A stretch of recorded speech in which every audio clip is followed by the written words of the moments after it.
अस्सलामुअलैकुम। हम अपने नाज़रीन और सामाईन को बिग रियल्टी में खुश आमदीद कहते हैं। मुमताज़ हसन कादरी ऐवान पाकिस्तान की पंजाब पुलिस के कमांडो यूनिट एलीट फोर्स के एक सिपाही थे, जो गवर्नर पंजाब सलमान तासीर के सरकारी महाफ़्ज़ों में शामिल थे। आपकी पैदाइश से 2 साल कबल एक रात आपके वालिद साहब बशीर ऐवान नींद से बेदार हुए, तो उन्होंने देखा कि घर के एक कोने में एक नूरानी चेहरे वाले एक बुजुर्ग नमाज पढ़ रहे हैं। बशीर साहब परेशान हो गए कि दरवाज़ा बंद होने के बावजूद ये बुजुर्ग कमरे में कैसे तशरीफ फरमा हुए हैं। इसी दौरान वो बुजुर्ग उठे और कमरे से बाहर जाते हुए कहा, बशीर साहब, जहां हमने नमाज पढ़ी है वहां अल्लाह का एक वली और आशिक़ रसूल पैदा होगा, जो आपका नाम पूरी दुनिया में रोशन करेगा। उसकी एक लिलकार से 400 काफर के ऐवानों में ज़लज़ला तारी हो जाएगा। चनाचे 2 साल बाद इसी कोने में मुमताज़ हुसैन कादरी की वलादत हुई। मुमताज़ कादरी नमाज, रोज़ा और दीगर हुकामे शरीयत के पाबंद थे। सुन्नते रसूल पर अमल की कोशिश करते थे।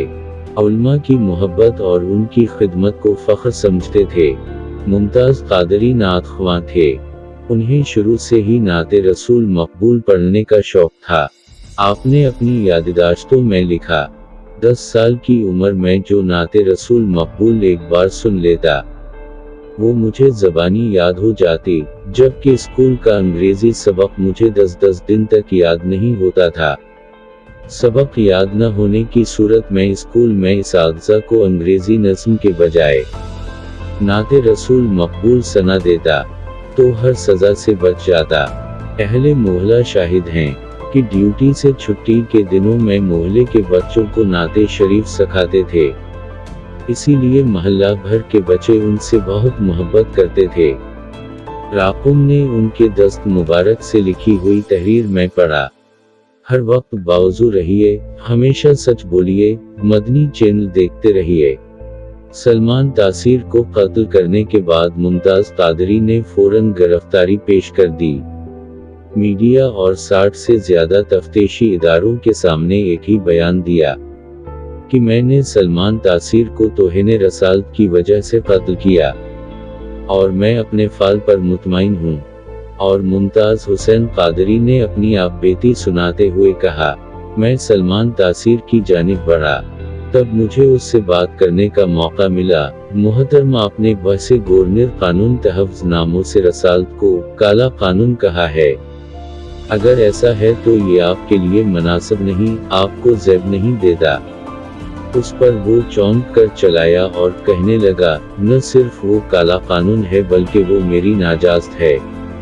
वहसीत मुसलमान में जज्बात मैं खुद को काबू में न रख सका और फौरन मुश्ताल हो गया। मैंने बंदूक का घोड़ा दबाया और वो मेरे सामने ढीर हो गया। मुझे कोई पछतावा नहीं है और मैंने ये तहफ़्ज़ नामों से रसूल के लिए किया। अरशाद बारी ताला है, जो लोग ईमान लाए और अच्छे अमाल किए, अल्लाह ताला उन्हें अपना महबूब बनाएगा और अपने बंदों के दिलों में उनकी मोहब्बत डाल देगा। उस वादे अलहिये के मुताबिक 4 जनवरी सन 2011 के बाद मुमताज़ कादरी को बेहद मकबूलियत हासिल हुई। हर तबका के आशिक़ रसूल आपसे मोहब्बत करते हैं। दिलपज़ीर ऐवान साहब का कहना है कि 4 जनवरी की शाम 6 बजे जब पुलिस के अफसरान हमारे घर आए, तो इजाज़त लेकर दाखिल हुए। हालांकि मुजरमों के दरवाजे तोड़ कर आते हैं, जो चीज़ जहां से उठाई वहीं रख दी, फिर घर के अफराद को अपने हमराह ले गए और एजाज के साथ सवालात पूछते रहे।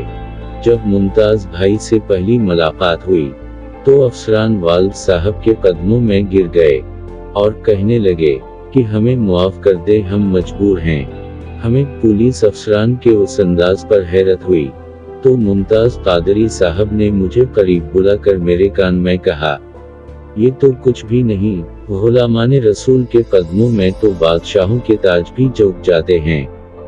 अदालत में पहली पेशी के मौके पर वकुला ने उनका ज़बरदस्त इस्तकबाल किया और कई मनकोल नछावर किए। जिससे बोखिला कर हुकूमत ने फैसला किया कि मुमताज हुसैन कादरी की इसका ट्रायल खसूसी अदालत के जरिए जेल में ही होगा। लाखों रुपए फीस लेने वाले सैकड़ों वकीलों ने उनका केस मुफ्त लड़ने की पेशकश की। जब आप जेल पहुंचे तो हजारों कैदियों ने गुलामी रसूल में मौत भी कबूल है के नारों से इस्तकबाल किया और हारून से इस्तकबाल किया। आपकी शहादत पर दुनिया भर के मुसलमानों ने अफसरदगी का इजहार किया और मुल्क और बैरून मुल्क से जनाजा में लाखों अफराद की शिरकत आपकी मकबूलियत का मुंह बोलता सबूत है। अवामी रद्द अमल के डर से मुमताज कादरी को शहीद करने का मंसूबा मुकम्मल तौर पर खुफिया रखा गया। रात को आप मामूल के मुताबिक आराम कर रहे थे। आपको नींद से बेदार करके बताया गया कि सुबह आपको फांसी दी जाएगी। आपने सफेद लिबास ज़ेबे तन किया और वास्कट पहनी, जिस पर पाकिस्तान परचम का बेज आवेजा किया। इधर पुलिस की गाड़ियां आपके घर के बाहर पहुंची और अहले खाना से कहा कि गाजी साहब की तबीयत खराब है, खैरियत दरियाफ्त करने के लिए आईं। अहले खाना की आमद पर आपने उन्हें नहायत इत्मीनान के साथ चूम चूम कर देर तक नाते सनाई और बताया कि मुझे बेदारी की हालत में रसूल अल्लाह, खुलफा राशिदीन, गौसे आजम और दाता गंज बख्श अली हजवेरी की जियारत हुई। उन्होंने मेरी कुर्बानी कबूल होने की बिशारत दी है।